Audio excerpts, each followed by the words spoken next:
Honours প্রথম বর্ষে তোমরা যারা ভর্তি হচ্ছ তোমরা অনেকেই বই কিনতে যাচ্ছ, তাদেরকে আমি একটু সাবধান করতে চাই, বই কিনো না।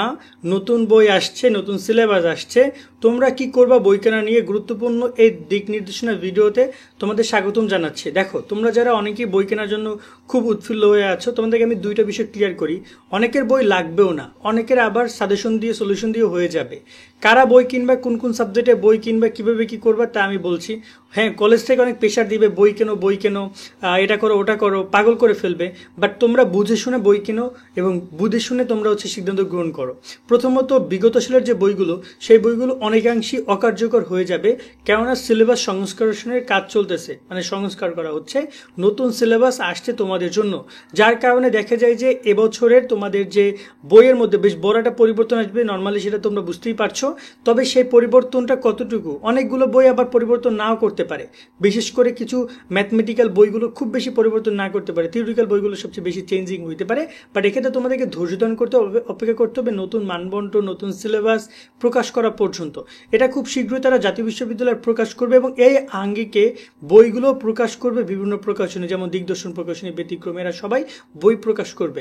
সেক্ষেত্রে আমরা তোমাদেরকে জানাচ্ছি, আমরা চেষ্টা করছি বিভিন্ন প্রকাশনীর সাথে কথা বলার জন্য, কবে কোন বইগুলো প্রকাশ করা হচ্ছে। বিশেষ করে দিগদর্শনের সাথে আমরা আলোচনা করতেছি, তাদের বইগুলো কবে কি পাওয়া যাবে, আমরা সেগুলো শিক্ষার্থীদের সামনে তুলে ধরার ট্রাই করব।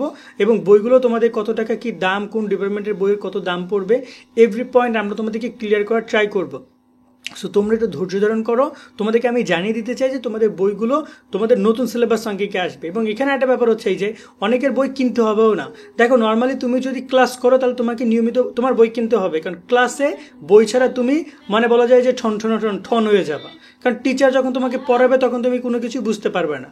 দ্বিতীয়ত যে বিষয়টা আসছে সেটা হচ্ছে যে ম্যাথমেটিক্যাল সাইডে অবশ্যই তোমাকে বই কিনতে হবে, যেগুলোতে তোমার ম্যাথ আছে, যেগুলো ওই রকম টাইপের যে বই, সেগুলোতে তোমার প্রাইভেট পড়ে এভরি পয়েন্ট তোমাকে বই, এমনকি হতে পারে যে একাধিক প্রকাশনীর বইও তোমাকে কিনতে হতে পারে ডাউট সলভের জন্য। এবং আমি বলবো যে অবশ্যই তোমরা বই আগে একটা কেনো, তারপর যদি দেখা যায় হচ্ছে না তো তখন তোমাদের আরও একাধিক বই কেনাও লাগতে পারে।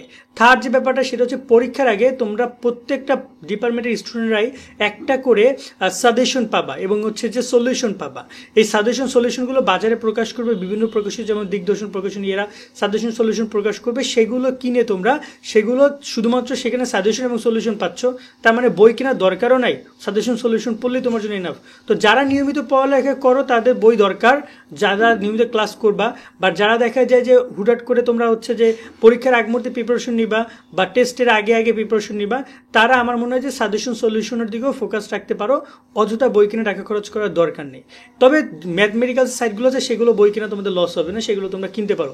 খুব শীঘ্রই আমরা তোমাদের সকল ডিপার্টমেন্টের বুক লিস্ট সম্পর্কে জানাবো, যে কোন ডিপার্টমেন্টে কয়টা বই আছে, বইগুলোর নামগুলো কী কী। সেগুলো পেতে আমাদের সাথে তোমাদের ডিপার্টমেন্টের নামটা কমেন্ট করে জানাও, কোন কোন ডিপার্টমেন্টের শিক্ষার্থীরা তোমাদের বুক লিস্টগুলো চাও। চেষ্টা করবো খুব দ্রুত এই বিষয় নিয়ে ভিডিও করার। আজকের মধ্যে ভিডিও আমরা এখানে শেষ করছি। সকলে অনেক অনেক ভালো থাকবা। আল্লাহ হাফেজ।